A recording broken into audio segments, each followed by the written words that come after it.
So did you really think that every time a structural engineer gets to solve a beam deflection problem, he or she goes and grabs a notebook and draws the beams and draws a free body diagram, writes the expression for the moment, takes care of the continuity conditions, evaluates the constants of integration after integrating it twice or 4 times if you're using the fourth order method, right? And then after all of this finds the expression for the deflection and the values of deflection and the slopes at different points? Well, no. In this lecture we are going to learn about the method of superposition, in which someone has already done a part of the job for you. All you need to do is to use the principle of superposition and adopt certain things which are already established, and that will help you solve your beam deflection problem. So let's go ahead and take a look at that. Now, using the principle of superposition, before we get into that, let's take a look at this beam over here. So if you take a look at this beam, this is the seventh example problem in the list of problems which we have been doing. Now, so in this beam, if you see, you have a beam with a uniformly distributed load, and it's simply supported, and you have a 150 kilonewton load acting over here. Now, what the problem asks you is that the slope and deflection at the point D over here. Now you see this problem gets complex. Why? Because here now, in addition to the UDL, you have a discontinuity load over here. So to find the deflection at the point D, also the slope at the point D, not only do you have to have, remember this is the problem you solve in region 1 and region 2, you have boundary condition here and here. Now in addition to that, you also have to use what? You also have to use this continuity conditions over here. So you see it becomes increasingly complex over here, right? So what is an easy way to solve these kinds of problems? So if you take a look at this beam over here, and as long as you are within the linear range, you are having small deflections, you can split this beam into these two beams. So the first beam just has this load over here, and the second beam has this one over here, right? So we are essentially using the principle of superposition, where the total deflection for the combined loading can be obtained as a linear combination of the deformations of the individual loading. So here, by that, what I mean is, at the point D, if I compute the deflection for my beam 1 over here, so let me go ahead and mark these two beams over here. Let me say that this is beam 1 and this is my beam 2, right? So what you're trying to find, let's say one of the things that you have to find is the deflection at D. So your total deflection at D will be equals to the deflection at D for beam 1 plus the deflection at D plus beam 2. This is essentially your principle of superposition. That's what you are applying over here, right?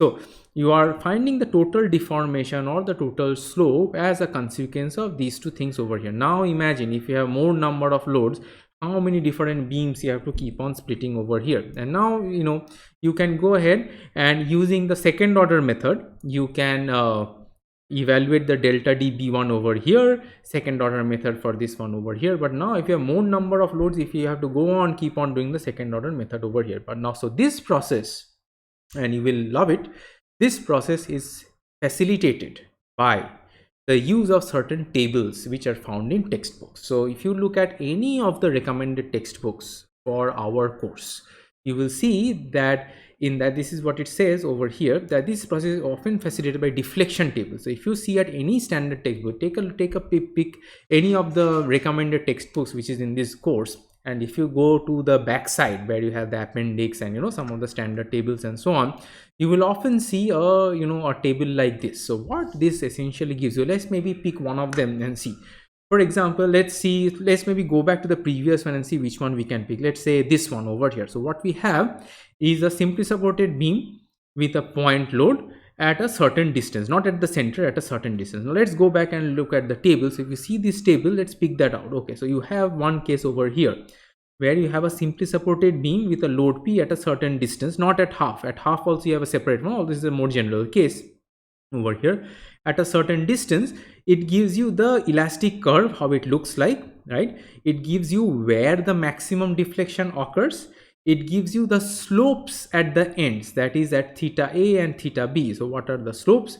it also gives you the equation of the elastic curve. For example, here at x less than a, it tells you that what is the expression for the equation of the elastic curve that you have over here. And in addition to this is for just one of the cases. For many other types of loading, and some of them, if you think about it, we have already solved using our second order method. For example, remember this cantilever where we had gotten the deflection as PL by 3i, negative with a negative sign indicating a downward direction. So these are some of the standard things which is there. So if we again go back to the previous example, what we need to do is, from the table I need to find for the UDL case what is the deflection at D. For the simply supported case with a point load, what is the deflection at D? I simply need to add up those two deflections to find the total deflection. So for example, here I need to come into this one, simply supported case with a UDL, simply supported case with a point load at my point of interest. Now these are for general dimensions. Now in our beam example, the dimensions are given. You need to simply plug it back and find it out what are the deflections over here. And these relationships are given for many different loading conditions that you have over here. Now the particular problem example, it is not solved here. We are not going to solve that. We are going to solve another example. But you might want to take a look at any one of the textbooks, go to the back pages, pick out the expressions for these standard cases that is there, and then see whether you get for the deflection at d, yd, which I wrote at delta d previously, if you get the deflection and the theta as the same or not. Okay. So now this was the principle of superposition, as you see, as it is applied to statically determinate structures. Now what happens? How can you apply these in statically indeterminate beams? Remember, statically indeterminate beams are those where your simple equations of equilibrium are not sufficient to find the reactions, and consequently not sufficient to find the deflections if you're just starting with the reactions again, right? Now if you take a look at this beam over here, this is one of the examples.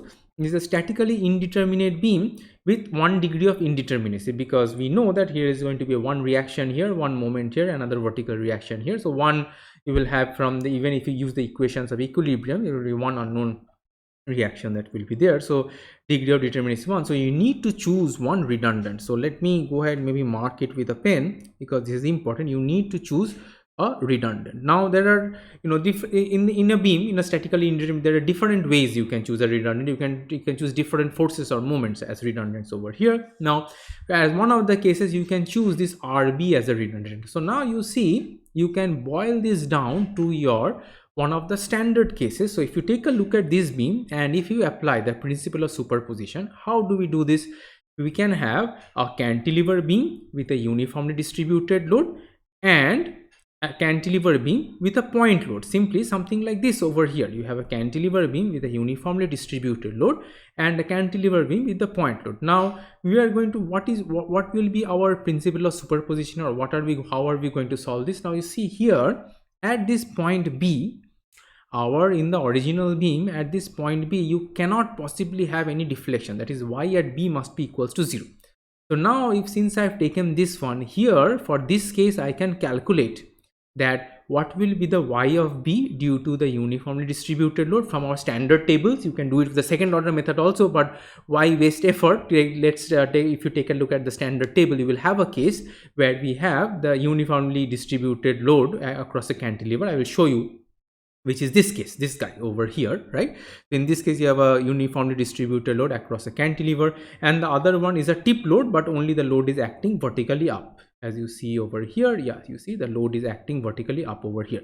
So what is going to be your compatibility? Compatibility will be this deflection plus this deflection must be equals to 0, because in the original beam, at this particular point, this point is not going anywhere, the deflection is 0. So this is one of the choices of redundants that you have. You can have other choices of redundants also, we'll come and see, but you must keep in mind one thing, that after you designate one of those reactions as redundant, you must ensure that the redundant does not make your structures unstable. So even if I chose the RB over here, I still had the cantilever end, so my structure was still a stable structure. I did not make the structures unstable by choosing the redundant. Now that we have that, now you determine the beam deflections without the redundant reaction, which is this one over here. Now you find the you find the deflection using this redundant as well, then you add those two together and you use the compatibility over here. So the final deformation must produce deformations compatible with the original support. So see, this what we have used is that my sum of these two deformations is compatible with this deformation over here, which is equals to 0 in this particular case, right? So now you can have another choice of redundant. You can choose your moment as a redundant over here. Now once you choose your moment as a redundant, you get something like this. It's the same beam that you see over here, but now I can split this into the case where we have a beam with a uniformly distributed load and another beam where you have this moment which is acting over here. Since I have chosen the MA as a redundant, are these standard cases? Yes, this one we saw as a standard case already. Let's take a look at this one over here. Let me go back to the table quickly. So you will see you have a case where you have a simply supported beam with a moment at the end also, as one of the standard case. You have to keep in mind though that you cannot simply blindly pick these values over here. You have to be worried about whether the moment is acting clockwise, anti-clockwise, whether the moment is acting on the left side of the beam, right side of the beam. Either way, you can use these equations and you can use your logical judgment and thinking that what is the value of deflection of the slope that you are going to take. So once you have that, even with this choice of redundant that we looked at, you can easily solve the problem. So let's go ahead and take a look at two examples. The first example will be the principle of superposition applied to a statically determinate beam. The second one for a statically indeterminate.